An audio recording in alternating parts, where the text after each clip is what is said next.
महाराज जी के आज के विशेषांक में रक्षा सूत्र परिवार के सभी सदस्यों का हार्दिक स्वागत है। बाबा जी के भक्तों को राम राम। जिला मोरबी के बबनिया क्षेत्र में सुविख्यात बाबा लक्ष्मण दास अपनी लीला धाम के अगले चरण में प्रवेश करने वाले थे। किस ओर बहेगी कृपा की अलौकिक गंगा किसी को ज्ञात नहीं था। पराशक्तियों से ओजस्वित व ऊर्जाविंत युवा योगी अब बबनिया आश्रम से विदा लेकर अब आगे की पद यात्रा करने सुदूर निकलना चाहते थे।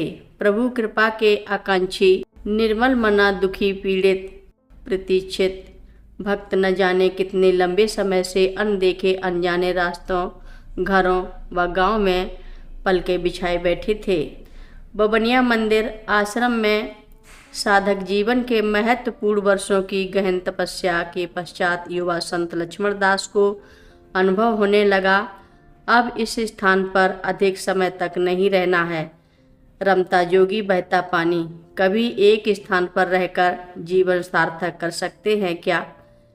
वह जल ही क्या जिसमें ठहराव आ जाए, फिर वह जनकल्याण हेतु लाभान्वित कैसे होगा? योग और तापसिक जीवन के बाद अर्जित सिद्धियों को यदि योगी जन कल्याण हेतु समर्पित न करें तो फिर उनका आध्यात्मिक और सामाजिक लाभ क्या होगा? 17 वर्ष की आयु तक आते जाते आध्यात्मिकता के क्षेत्र में उन्होंने अंतःकरण को वश में कर शरीर को साधते हुए अत्यंत उच्च आध्यात्मिक पराकाष्ठा को अर्जित कर लिया। कल्याण जन हेतु परम सिद्धि प्राप्त परम संत योगी अब अपने जीवन यात्रा के दूसरे साधना स्थल की खोज में जैसे पुनः विरक्त हो इस आश्रम को त्यागने का मन बना चुके थे।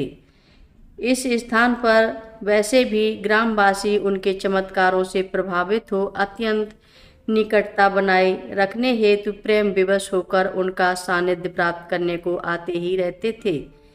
युवा संत लक्ष्मण दास अब इस स्थान को शीघ्र ही त्याग कर नवीन स्थान पर जाना चाहते थे। ईश्वरीय आदेश व प्रेरणा प्राप्त हुई। संत रामबाई आश्रम से आज्ञा लेते हुए उन्होंने सभी शिष्यों विद्यार्थियों व सेवकों से प्रेम पूर्वक विदा ली।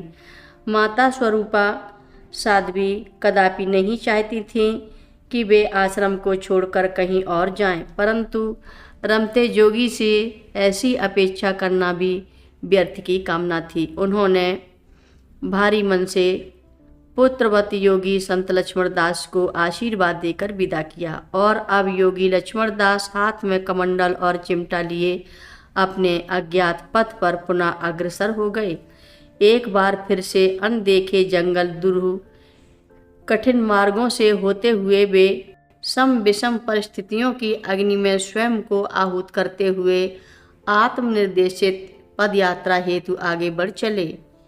बियाबान जंगल दुर्गम पथों को पार करते हुए वे उस प्रत्येक उद्देश्य की पूर्ति में समर्पित भाव से न्यौछावर हो चुके थे जिसका संचालन पराशक्तियों के क्रियान्वयन से संचालित हो रहा था। उत्तर भारत के कई ग्रामीण व शहरी क्षेत्रों में भक्तों के कष्ट हरते हुए वे आगे बढ़ते रहे।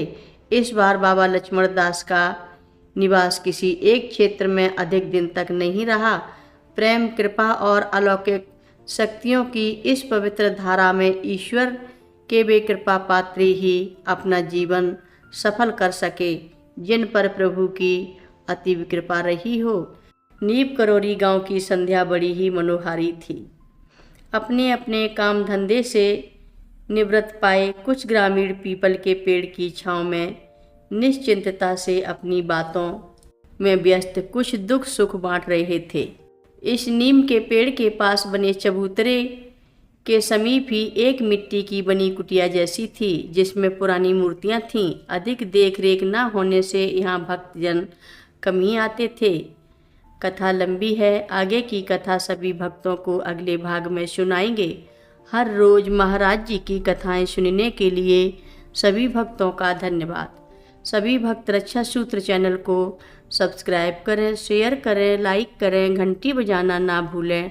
कमेंट बॉक्स में लिख भेजें जय नीप करोरी बाबा जी महाराज। सभी भक्त मिलकर बोलो, नीव करोरी बाबा जी महाराज की जय जय बोलो, सिद्धि माता की जय जय बोलो, जय श्री राम बोलो।